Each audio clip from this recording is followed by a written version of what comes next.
guys, welcome to another episode of Bikes, Boats and Bits. We've not been able to put a video out for a little while. We've just been tied up with a load of other stuff, not least of all getting ready for enormous Newark last weekend. Collecting stuff all over the place, but today we have a brand new project that we're going to start with you. We've got quite a backlog that we aim to get through over the next couple of weeks, so we're probably going to be firing quite a few videos out in quick succession. So the new project, this is what we're talking about.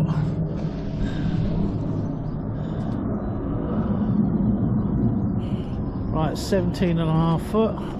It's a Jack Tar apparently. Just give you a little walk around.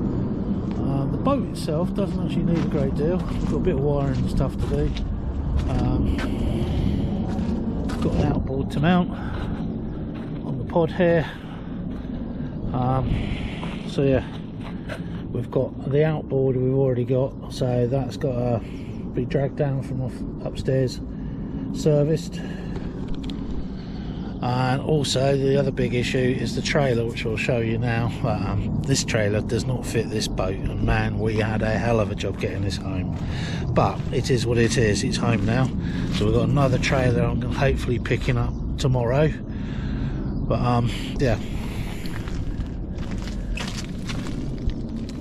as you'll see, it just didn't fit. Doesn't even reach the winch post. So, like I said, we've got another trailer. Got to go and pick that up hopefully tomorrow, and then I've got to put some different wheels and stuff on it. Somebody's put smaller wheels on. It won't take the load. The wheels won't take the load. The trailer will, but the wheels won't. Once that's ready, then we can look at getting this swapped over. Hopefully, we can have the loan or use of a couple of lads on the teleporter.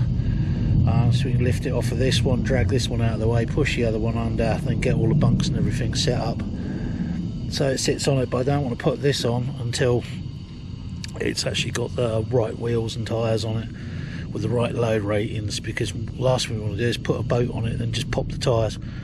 It's got 12-inch wheels on it. I think the tyre load rating is about 96. Just something like 600 and something kilos, I think, off the top of my head. The trailer itself is an 1800 kilo trailer. This trailer is an 1100 kilo, and it's pretty much bottomed the suspension out. So yeah, that's kind of where we're at with it. So we've got another boat to put on this one, a long-term future project maybe, or one to get broken up and buried. Not sure which yet. This is a lot of work involved, and we've obviously got the one indoors there, which we've got to jump on at some point very soon. So yeah, loads and loads and loads of projects. We need to start getting one or two finished. But what we're going to do with this today is just give it an assessment, see where we're at. I mean, there's loads of wires hanging down and stuff, so we need to track those out. Pump the water out because it's been raining on pretty much heavily since Sunday. The boat came here when did we pick it up? Last Wednesday, I think, Thursday. So it was raining heavily the next day. So yeah, there's certainly she certainly needs to be emptied. So we'll crack on with that. Right, so here we are. First thing, as you can see, this is absolutely drenched, awash with water. So my first job obviously is to get this pumped out.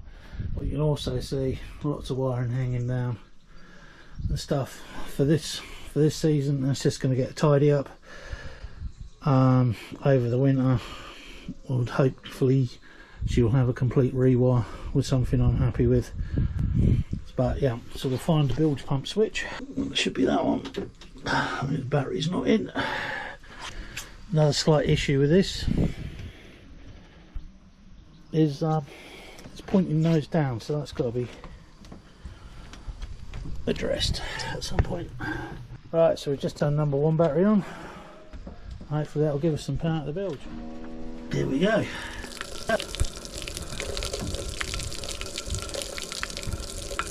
There you go, she's pumping away quite nicely, so we'll just let that do its thing. Hopefully the battery's man enough to do it without stopping to charge it. So down there is where the bilge pump lives, and that is on a float switch. So that bilge is pretty much empty, but unfortunately this isn't. So we're going to have to find another way of pumping that out. But at least we know the deck is actually waterproof. At least until it gets to these anyway, so we learn all the time. But there should be an O-ring. Actually, I believe there should be an O-ring sat in there. So something, another little job to look at. We've finally got the cockpit drained out, which, as if you have a look down, you will see it's pretty dry now. So it looks like there should be a drain there, but it doesn't drain. So we'll investigate that at some point. But other than that, we'll now start finding out what some of this wiring was supposed to do, how much of it is actually wired to a switch, and see what we got afterwards. The bilge, apart from a few inches in the bottom there, but it looks like the pump stopped working for some reason. Maybe the battery's a bit flat. As you can hear, it makes noises. It's not lifting anything, so the filter bit might be blocked. Something else to have a look at, but we've jacked it up as well, so this now should not fill up in here. But what we're going to do now is just go through all the electrics to see what we've got where, when and why. So obviously when we get to couple the motor up, we're going to have to put switches in there for the motor, like a key switch, start button, all that sort of stuff, trim and tilt. And we also want to put a fish finder in, so we've got depth gauge, please. It's on the fish finder. Yeah, and we also want to put a fish finder in, complete with depth sounder and everything. So yeah, that's where we're at. So we've got the multimeter here, so my man here holding the camera is going to start flicking switches and tell me what they say, and we'll find out where the wire runs out, whether it works or not, and take it from there. We've had a good play with the wiring. A lot of it actually works, surprisingly. We've got a few bulbs out, we think, a few fussy switches, but the main one that doesn't work is the cabin light up here. Now we've tested that with 12 volts, that doesn't work anyway. It looks like it's glued up somehow, so we'll have to look into that. There's no point in being if it doesn't work. But the wire for it on the switch panel over there, the wire on the back is off. So I think the easiest way to do that is to take the whole console out and rewire it. Yeah, I don't really want to go down that road at the moment, but certainly rewire that one switch. But other than that, that seems to be good. Battery's getting low now, but we've still got water issues. This part in here was still full.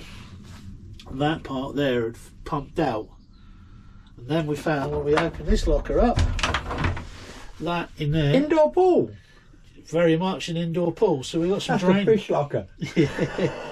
So we got some drainage issues going on. We know the floor in the back here, that's a new floor, so it's been fiberglassed in fairly recently.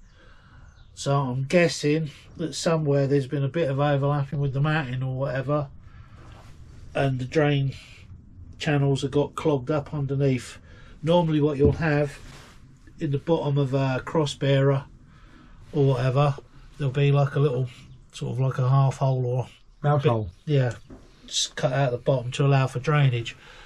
If you've got lumps of fiberglass and stuff, then obviously they can get blocked up fairly quickly, and I think that's what's happened here.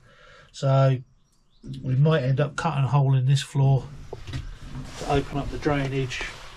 So we'll sort of cut this piece out and maybe cut that piece out up there to see what it's not draining through, although we'll try and rod it first. So a few things to go at. What have we learned today? Half the electrics work. We've still got to add to it, so we want a fish finder in here anyway. Radio needs to move. That's no use whatsoever down there. Well, you ain't going to be able to see what channel you're on or anything, so probably come up into this space or maybe into this space here. We've got a leak there. There's a hole straight through the top. Through the front of the boat. I know this, I stuck my finger through it and I could see it through the window, so yeah, so yeah, a few little issues. Most of this isn't too drastic. I mean, ideally, we want this out ready, seaworthy in a couple of weeks. Obviously, if we can get the trailer sorted in time. So, not going to go too mad on it this year. Maybe in the winter time, we'll look at it again. Then I'll rip all of this wiring out and I'll rewire it properly. Like these switch panels, they have one common wire go, sort of basically daisy chains from one to the next to the next to the next to the next. If you get a proper problem on one, you can burn the whole lot out. I hate seeing that. I'd rather go fuse, switch, straight off a bus bar. There's a negative bus bar in there, but not a positive one. So, yeah, there's a few little things to look at. Easiest way to tackle the issues we've got with the wiring at the moment is 2 screws down there, 2 screws in the side, and all that column or console will come out. Then we can start away and start again. Well, we can start looking at it, maybe sheet off in there with a bit of aluminium sheet or something, just so we can mount radio fish finder in, or maybe put a false ceiling in here. Yeah, that little pod in the ceiling wouldn't go amiss, would it? No, exactly. Carbon fibre when you pick up for a car radio or something like that. Yeah. But yeah, that's the other thing we'll put in there, car radio or marine radio or whatever. Not a VHF, the actual, just something to listen to music and stuff when you're on the slow fishing day. The rest of it, it's pretty much there or thereabouts, isn't it? It's We'd like some deck lights around the back. There's no lighting on the back at all if it gets a bit dark, is it? No. Also, we'd like additional bilge pumps. Yeah. There's looking a favourite straight away. But yeah, because it has only got the one bilge pump, there's no manual pump either. So, a few bits to be getting on with. So that's where we're at. We're going to leave it at that point for this evening. It's finally stopped raining, so I think we're going to actually put the cover on. Go get fed. And yeah, go get fed and dry and everything else because I'm piss wet through. But there you go, kneeling in puddles and whatever, it's great, isn't it? But there you go, the joys of owning a boat. So on that point, we'll leave it there and we'll catch up with you again soon. Goodbye.